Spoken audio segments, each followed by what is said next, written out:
so committed to this line that you can just tell that he's forcing his wheels over just to get to where he planned to go. Yeah, it's almost as if he's kind of bulldozing this run at the moment. Not quite as fluid as his first one, but it's still working. So backside bonus revert, doing a little hop to get around. 270, barely staying on that ramp. I mean, you couldn't see it from that angle, but he was on the edge. And he hasn't fallen. Still in there, but he's got to get back if he wants to get that boneless caveman. And here we go, splatting on the wall. Landing really high. I think he hit his truck there. 10 seconds left to try and get up the top. Now Can he do it? Boneless. Here it is. Switch boneless 180 in. Oh! Wow. That was brutal. He landed in the compression. Looked like he landed in a roller coaster. Oh. But I don't think that trick, I don't think that was going to count for so much that he thought it was. Like, I feel like that was an extra bonus more for the crowd. I don't think the judges are going to think that was the most difficult of the other tricks compared to the stuff like this Indy 3. And his spine transfer. Now watch how low he lands here. That's right, like lower than halfway. And he still had to try and get something on the back foot to pump what was left of the transition.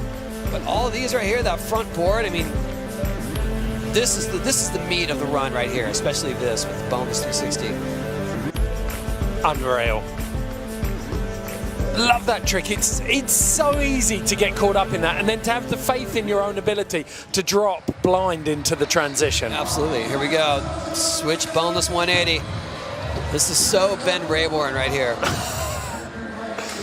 Look at him. You can see the frustration in the vibrations of his hair. The thing that makes that more difficult, it's not the size of the transition he's landing on. It's that once it goes down, it starts to go back up again. There's a little lump, sort of dip. If you're out at all, you've got a tiny pump bump after the transition, right. and that's what makes it way harder. Oh, look! So you can tell that if that were just flat, right there on the bottom, he would have made it. But he's running into a mogul basically. So he did improve his run score. He got into the 80s, 80.4. But Jaime Mateo, he wants this one so badly. Switch boneless. Oh! There it is. And the Saco Arena lights up for the Spaniard. Tosses his board over the fence. That was enough to put him in third. That actually bumped him up. So Aurelien Giraud, he's going to have his work cut out for him. He's going to end up in the top 3 places now. So Joseph Carpaccio, as raw as Carpaccio. So the link says. So he's so clean yesterday, so solid. A lot of pressure on him now. The young Frenchman has to deliver in this run. See what he's got. Oh! Big Indy tweak. And turning the quarter pipe air down. And is that still fish? Backside 360 every time. I don't like to a bean plant. I don't know if we're going to see any other bean plants this event. I thought they were almost extinct. I love how tricks come back. We saw a couple of Benihanas in qualifying as well. I thought they were possibly the most unfashionable trick in the world. Yeah, that's surprising. Oh, missing that backsmith. That's looking good up to here, though. And that was one of the tricks he aced last time. Made it look really, really good.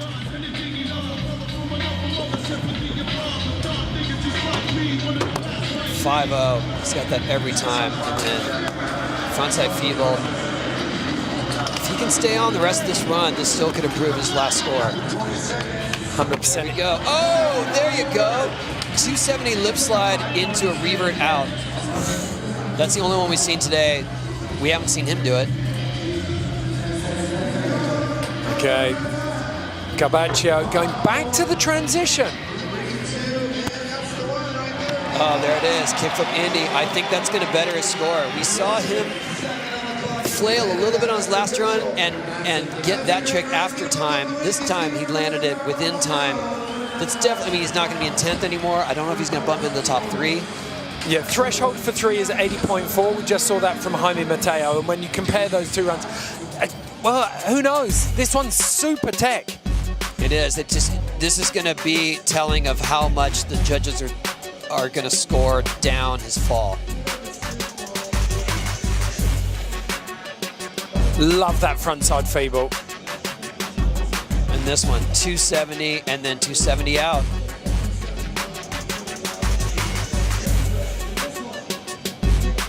Perfect. Kickflip Indy. Landing, we call that a deck check. Okay, we've got a little cam up at the judges, and apparently it's going off up there. They are whirring. We'll see if we can find the judges cam. I don't think we've got one to ghost across it, but looks like Joseph Garbaccio's looking up there. Okay, it's calmed down now. Bam looks like he might have been defeated by Dan Cates, who stands up to assert his dominance over the pack. Dan Cates is the head judge. Aurelien Giraud stood down there with Joseph Garbaccio. What's he gonna go? There it is, bumps him up into third place, 81.00. I gotta say, I agree with that. There was some big technical tricks in there. The rail stuff, that was impressive. And imagine if he hadn't fallen. Okay, so at the moment, a podium place for Joseph Garbaccio. Only one rider left to drop who can topple Liam Pace, who's currently occupying the top spot. Jordan Thackeray from Essex in Great Britain had an incredible qualifying run. Didn't find the tricks he wanted in his first run. He's got this last run of 75 seconds to overhaul Liam Pace. Currently sat on a 64. He needs to bump that up to a minimum 81 if he wants to make the podium. And I mean, Tony, his trick draw, it looked more like one of those rolling toolboxes. He just had so many different draws he was reaching into. He does. He has a lot of options, especially on the quarter pipes.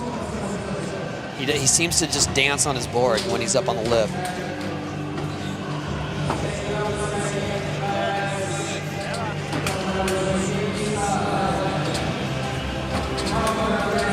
So, a true historian of skateboarding, draws on tricks from every era. Looks relaxed. Go crossbone. It's a big Indy air up on the wall ride. And what is this going to be? Nice tailfish into the spine. That's really hard to get the speed for and to get the speed out of. Just flowing through that spine section and down into the rails. Look at that front board, just full speed. Nice nose blunt. That was a pretty risky one. That was a lot of speed to ollie into a nose blunt. Yeah, he was coming down with a bit of force. Back to this quarter pipe. Whoa! Body barrel disaster. Oh man, that was amazing. That was one out of the top drawer for sure. Like a whole list of tricks you just won't see from anyone else coming from the feet of Jordan Thackeray at the moment. That was very cool. That's a rare trick we'd ever see on a mini ramp, especially not on vert. And then he wants that frontside alley-oop over the channel. All of these tricks are really, it takes a deep appreciation for skate culture to do these tricks or to understand them, and they're all difficult. You know, even though they're old, right there, that alley-oop frontside ollie is something that was created in the late 80s, and hardly anyone does it. It's a beautiful thing, and as we said on the first run, there's so much heritage and culture in Essex with skating. Romford Skate Park for a start. There's so many heads have come out of there. Jordan undoubtedly a product of that. Lovely, letting that back leg hang down. And that was the trick where it unraveled in the first run. Right, and this is pretty cool. He turns the ledge into a wall bash, backside blunt, and then right here, frontside ollie, alley-oop. This trick is so difficult. You can't see where you're going. It's hard to keep your feet on, and it can go tragic. And the pop off the vert as well. The board's inverted and you're just using that front leg to try and guide it through. So 69.2 second run score for Jordan Thackeray. It's not going to improve his position at the moment. So 11th place. Liam Pace is in a victory lap. He's already won this thing. That is it. You called it from the start. It was an easy decision in the end. Liam Pace. Let's see if we get something difficult. I get the feeling he's not going to let this one go. Right there, going for a tomahawk into the eggplant. Now what? Oh, what is this? 180 into cab melon. This is for the crowd, but he's still stepping it up. He doesn't, he's not cruising it. You saw it on the graphic there. He attended 0 parties in Tallinn this week. That could explain why he's won, or it could be this level of skating. Indy 5. Wow, 180 into the cab. That was the only trick that I did not see him fall on all practice. He almost had too much speed for the cavallarial. Not that it matters. Nice, crooked grind up the ledge. Well, he won the gold at X Games last year in the Next Generation contest, and he's delivered on the promise he showed there, stepping up into the big leagues this year. This kid has a bright future ahead of him. Give it up for Liam Pace, ladies and gentlemen. Victory lap for the kid from Tucson, Arizona. Very, very impressive for the 18-year-old. Where's my hat? That's the Tom Shar technique. Just lose your hat somewhere in the run. So here it is. Yeah, that's a thick head of hair, isn't it? I thought he grabbed both hands there. That was a Christ error. And then this, even without plenty of speed, he can pull it off. This is pretty amazing though, where he has enough speed to do this cab melon grab. And then showing that he's got the street skills with the crook up the ledge. It just shows that you can come here, you can have the attitude of someone who is truly training and getting stuff wired and not fly by night and come through successful, because a lot of people will come with more of a spontaneous attitude. I might try my best stuff, I might not, and Liam just through and through had this focus and had a run in mind and did it. Well, there it is, confirmation of the standings. Liam Pace in first, Grayson Fletcher with that first run score of 81.8. Phenomenal run from him. Joseph Garbaccio bumping right up the standings from 10th to 3rd with his second run. Jaime Mateo down there in 4th. Disappointment for Jordan Thackeray, but a truly entertaining run from him. Going back to that discussion, I mean, I've heard you talk about it before, and I don't think it's any coincidence that yourself, Kelly Slater, Teddy Harkinson across skateboarding, snowboarding and surfing were never the guys who are partying heaps, and you've had the longest careers and you've got the furthest. Well, it's definitely easy to get caught up in those distractions, especially when you're young, and for sure I had my share of that. I kind of lived through 2 generations of skating, but I didn't always have, skating was always the priority.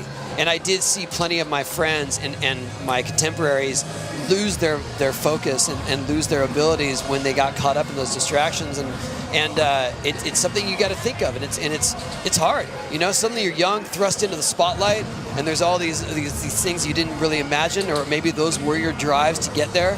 But at some point you got to realize that you got there because you're skating, and you got to prioritize your skating over all else, and that's how you have longevity. Well, it's worked for Liam Pace today. He has won the day. Thule is with him now. I mean, congratulations, amazing. You're such a freaking amazing person to watch on the skateboard. Thank you so much. So creative. Did you plan your course? Did you just drop in and just went for it? I kind of had a run set, but I had no clue about the last half if I was going to even land any of it, because I was struggling in practice, and I fell pretty hard like the first day of practice, so words can't describe how I feel right now. So you told me before that you ride a similar park at home. Do you think you had like a benefit in this course because of that? I mean, maybe, I don't know. I think it's just having fun. Like, that's what this contest was about to me. So like, it was just stress-free. Like whatever happened, happened, and I'm just astonished at what actually like came out of it. Thank you so much. Congratulations. Thank you very much. And Liam Pace wins skateboarding today because he's having the most fun. Yeah, and he practiced the hardest. He trained, you know, whether you like it or not. He was training, and he came through, and that's what it's going to take to win an event like the Olympics. Okay, we're going to take a quick break now. When we come back, we're going to be pulling the meat off the bones of everything you've just seen.